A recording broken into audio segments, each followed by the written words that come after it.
Ya, assalamualaikum warahmatullahi wabarakatuh. Perkenalkan, nama saya Rido Saputro dengan NIM 21000180080. Di sini saya akan menjelaskan sedikit tentang materi komunikasi verbal dan juga komunikasi nonverbal.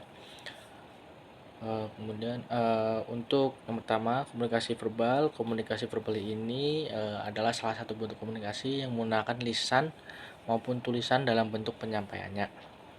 Untuk alat yang digunakan dalam komunikasi verbal ini adalah bahasa yang keluar dari ucapan maupun tulisan. Cara komunikasi ini efektif jika orang berinteraksi, paham dan mengerti bahasa apa yang dipakai. Kemudian untuk komunikasi nonverbal sendiri merupakan jenis komunikasi yang tidak menggunakan bahasa secara langsung. Misalnya melambaikan tangan sebagai tujuan untuk mengucapkan selamat tinggal. Kemudian komunikasi ini tidak memiliki struktur yang standar seperti bahasa, tetapi menggunakan interpretasi dan logika sehingga orang mampu memahaminya tanpa harus berbicara. Kemudian di era modern seperti sekarang, jenis komunikasi nonverbal ini sebagai penguat komunikasi verbal. Seorang tanpa sadar mungkin melakukannya ketika berbicara. Beberapa organ bergerak tubuh seperti tangan ikut bereaksi sebagai respon memperjelas apa yang disampaikan oleh kata-kata yang keluar dari mulut mereka saat berbicara.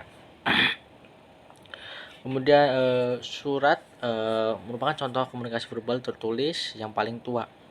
Dari surat membuat informasi berupa tulisan yang diubahkan dalam selembar kertas. Kemudian ada email. Email adalah contoh dari komunikasi verbal di era modern sekarang. Bisa dibilang merupakan versi canggih atau berburu dari surat yang manual. Kemudian contoh dari komunikasi ini yaitu sementara contoh dari komunikasi nonverbal adalah ekspresi wajah. Cara ini mampu dipakai untuk mengirim banyak informasi ke lawan berbicara.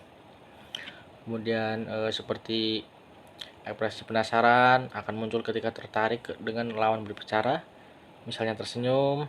Jika sudah bosan maka ekspresi akan keluar seperti wajah seperti cemberut. Kemudian untuk gestur tubuh juga sebagai contoh dari komunikasi nonverbal, bentuknya cukup beragam dan terjadi bisa karena disengaja atau tidak disengaja.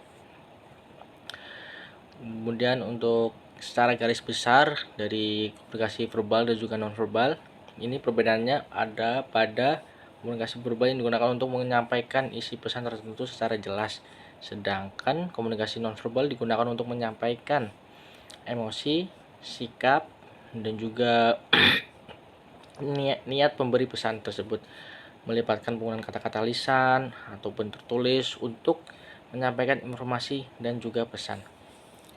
Mungkin itu sedikit materi dari saya tentang komunikasi verbal dan juga nonverbal. Apabila ada banyak kurangnya, saya mohon maaf. Terima kasih. Wassalamualaikum warahmatullahi wabarakatuh.